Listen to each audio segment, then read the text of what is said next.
it's a matter of putting the theory into practice now in regards to strategy. So as I concluded my presentation with this piece of information, that the strategy is about focus and prioritization. As we had said, I really like the fact that you guys have 4 areas that you're working on, and then you've come up with activities that will ensure accountability and implementation, and that you haven't overstretched yourself. So your plan is feasible, and it looks like you're doing a lot of self-evaluation as well. And this all contributes to the reliability and credibility of your organization. And this is a lesson that could be taught and adopted by organizations throughout the world. So everything is interlinked.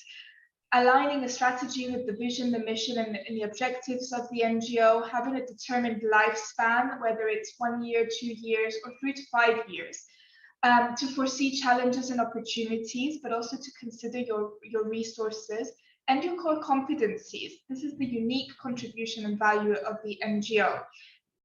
To focus and really look at your priorities and say that, you know, we're only going to have 4 to 6 priorities, and to put those priorities into an action plan of activities and tasks. These are fundamental in illustrating reliability to the community and to the donors. And if you don't do that, the agenda just comes apart.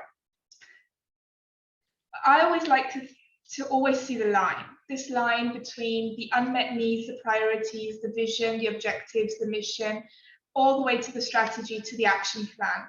And that your strategic priorities and activities are only the means by which you're going to achieve all of these. Patient organizations, they often listen to a lot of noise. So why don't you do this? Why don't you do that? But this has come up, but the other has come up. We can't do everything. We need to stop, and we need to have an organizational X-ray and say, this is what we're going to do, this is what we do well, and this is how we're going to contribute to solving that problem, to solving that unmet need.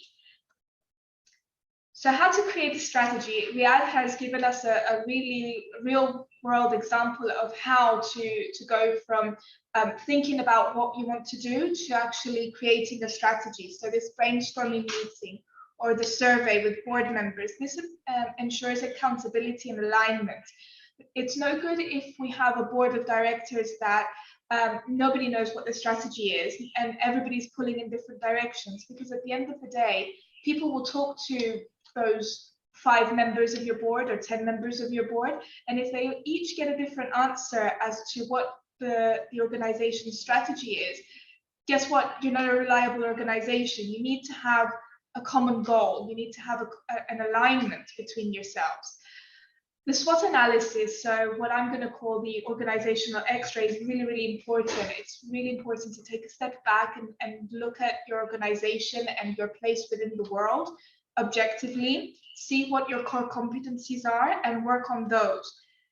You also need to understand what the community, what other stakeholders that are in our community expect of our organization. So we need to consider not only the patients, the parents, the caregivers, but also what are what does industry expect of us? What does the wider community expect of us? What do doctors expect of us? Remember the line that I showed you before. It all needs to flow. And then determining the strategic priorities and activities using prioritization exercises, such as the Moscow technique, which I will talk further about in a little bit. So determining a strategy that has a determined lifespan that is aligned with the general vision of your organization, you need to write it up. We don't want it in your head. We need it on paper. We need it to be easy to understand, and you need to go out to your stakeholders and share it with them. And we always need to have an implementation plan. I'm going back to the issue of core competencies. A lot of organizations, a lot of people don't feel they don't have the courage to embrace your core competencies, to say, this is what I want to do. These are my strengths. These are my weaknesses. These are the opportunities that I see, and these are the threats that I see. It's very important in order to to be successful, and to really deliver on the unmet needs that you're trying to fulfill. And don't be afraid to prioritize. We cannot do everything at the same time. If everything is important, then nothing is important. And if everything is a priority, nothing is a priority. There are things that we must have, things that we should have, could have, and won't have. Make a simple Word document and just rank them from the lowest to the highest. And it's an easy task, and you'll come up wiser at the end of it. So what does a strategy look like? Now, at TIFF, we have a document that is our strategy. It has a cover page, like the one that you see here. It has our organization logo, a title, and the strategy lifespan. There are a lot of free resources, like the link that I have on my slide, that can help you create these kind of documents. Inside, we have an executive summary, an introduction. It's important to convey the identity of the organization, so what you are seeking to fill, and what are your key achievements to date? Why are you important in this field? The process that the strategy was developed, whether it's by surveys or by a meeting, it's important to give the reader the opportunity to understand what your thought process was. The strategic priorities, of course, and the implications of the strategy. So at the end of the strategic lifespan, where will you be? What would you have achieved? And of course, the appendices, including the action plan and perhaps the processes that you're going to put in place for the implementation and evaluation. So putting the theory into practice, I've taken an example out of TIFF's strategy for 2017 to 2020. So one of our strategic priorities was to prioritize hemoglobin disorders and their control at the national, regional, international levels, and ensure that thalassemia is included in health policy strategies and plans of all countries globally. This translated into activities meant that we went out and organized high-level side events at health bodies at an international level, such as the United Nations Human Rights Council, or another side event on blood safety and adequacy at the World Health Assembly. We also applied and received special consultative status by the United Nations Economic and Social Council, so thalassemia is present there. We participated in the meetings of the World Health Assembly and the WHO regional committee meetings on an annual basis with statements regarding thalassemia. And we held individual meetings with the leadership of the WHO, the Association of Southeast Asian Network Nations, and the EU. So we went from a strategic goal into an activity. Now, an action plan takes it further. So you go from your strategic objectives to your list of activities that you're going to implement your strategy. And then your plan of action says who is going to do it, when are they going to do it, what resources are needed, and has this plan worked? So has this evaluation, have an evaluation of the activity. So this is what an action plan looks like. This is the tip here is to build your own. So for each activity at TIFF, let's say, we have a relevant document like this, separated into columns. So an example, for 2021, we had a list of 6 strategic objectives, which were then translated into activities. I've just put 3 here. So it's a 1-page document per activity, which outlines the objective of the activity, what we are going to do during the activity, so a brief description.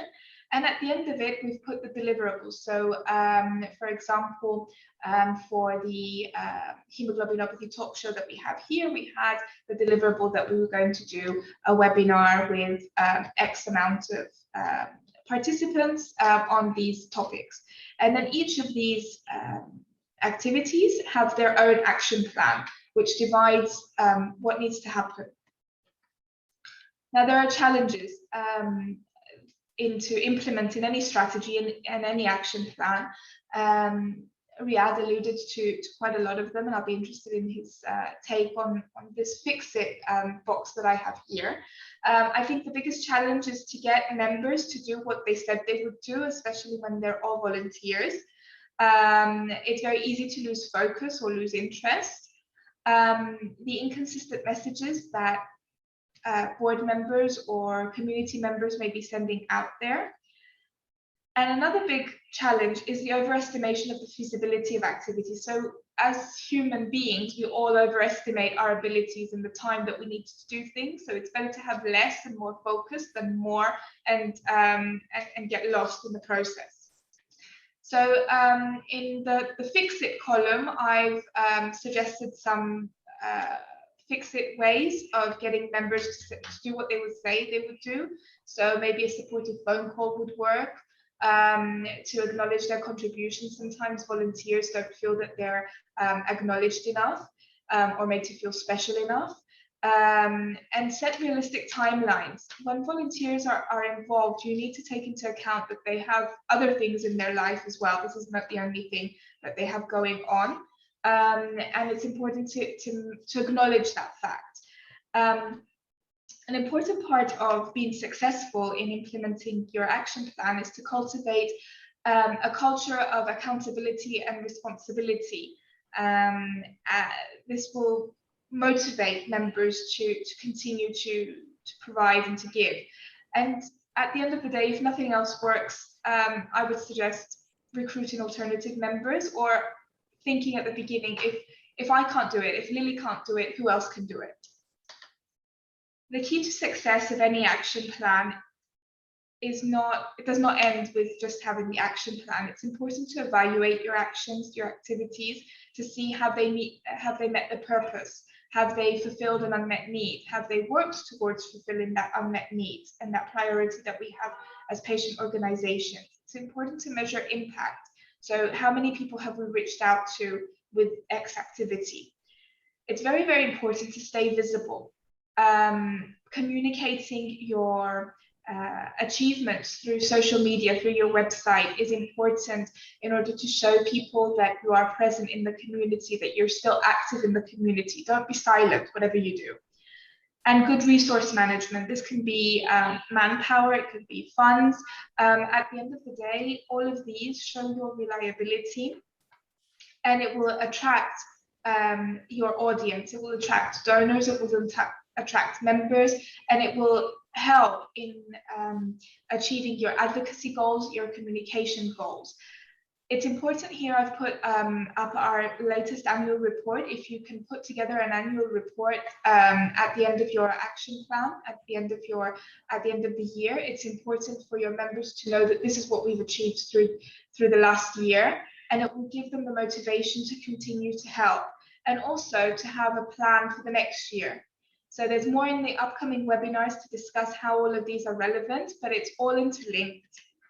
And remember the 3 steps: it's a strategy, then it's activities, and then it's an action plan. All of these should feed back into your vision, your mission, and your goal. It's pointless to dream without having a goal, and it's pointless to plan without having an action. At the end of the day, we want our actions to become reality. So thank you.